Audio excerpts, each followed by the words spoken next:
بسم اللہ الرحمن الرحیم۔ السلام علیکم، میں ہوں شجیع اللہ فراست۔ آپ دیکھ رہے ہیں نیشنل اور انٹرنیشنل نیوز پر مشتمل 4 TV کا خصوصی خبرنامہ دنیا بھر سے، یعنی خبریں آپ کی نظر سے۔ سب سے پہلے ہیڈ لائنز۔ عرفات ٹورز کے 25 سال مکمل ہونے پر حج 2025 کی بکنگ کرنے والے عازمین حج کے لیے cash back offer. Arafat tours ایک بھروسے مند نام۔ حج 2025 کی بکنگ کا آغاز ہو چکا ہے۔ 21 days shifting package Anjum hotel میں صرف 7,25,000۔ 21 days clock tower shifting package صرف 7,75,000 روپے میں۔ یہ آفر محدود مدت کے لیے for business man, NRI، UK، US and golf والوں کے لیے۔ مینا، عرفات، مزدلفہ میں بہترین سروسز، 3 وقت حیدرآبادی ذائقہ دار کھانے، AC بسز کے ذریعے مکہ اور مدینہ کی زیارتیں۔ زندگی کے سب سے عظیم سفر کے لیے آج ہی اپنی بکنگ کروائیں اور خود کو خوش نصیب بنائیں۔ عرفات ٹورز حج اینڈ عمرہ گروپس، پرانی حویلی، حیدرآباد۔ اسرائیلی بربریت کا نیا ریکارڈ۔ ہاسپٹل کے قریب بمباری میں 53 جاں بحق، مریضوں اور زخمیوں کو باہر نکلنے کے لیے مجبور کیا گیا۔ اسرائیل میں حوثیوں کے تازہ بیلسٹک میزائل حملے، 18 زخمی، سائرن کی آوازیں گونجتی رہیں، بن گورین ایئرپورٹ بند۔ یمن میں اسرائیل کی بمباری، صنعاء ایئرپورٹ پر WHO چیف بال بچ گئے۔ اینٹونیو گوٹریز نے کیا فکر مندی کا اظہار۔ مغربی کنارے میں اسرائیلی کارروائیاں، یہودی بستی ہزالیہ میں چاقو سے حملہ، اسرائیلی عورت زخمی۔ یوکرین راستہ نہیں بدلے گا تو نیوکلیئر حملے سے پیچھے نہیں ہٹیں گے، پوٹین نے دی سخت وارننگ۔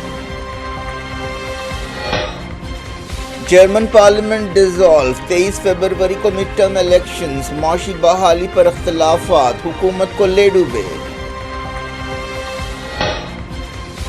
منموہن سنگھ کو پورے ملک کا خراج، ہفتے کو سرکاری اعزاز کے ساتھ آخری رسومات ادا کی جائیں گی۔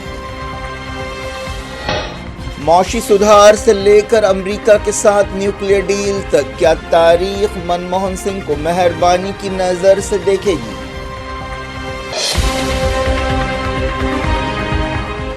ہیڈ لائنز آپ نے دیکھی، اب خبروں کی تفصیل کی طرف آپ کو لیے چلتے ہیں۔ اسرائیلی فوج نے نارتھ غازہ کی ایک عمارت پر بمباری کرتے ہوئے کم سے کم 53 لوگوں کو ہلاک کیا، جس کے بعد اس کے قریب میں واقع کمال ادوان ہاسپٹل پر حلہ بول دیا گیا۔ مرنے والوں میں میڈیکل سٹاف بھی شامل ہے۔ فوج نے درجنوں زخمیوں اور بیماروں کو کمال ادوان ہاسپٹل سے باہر نکلنے کے لیے مجبور کیا۔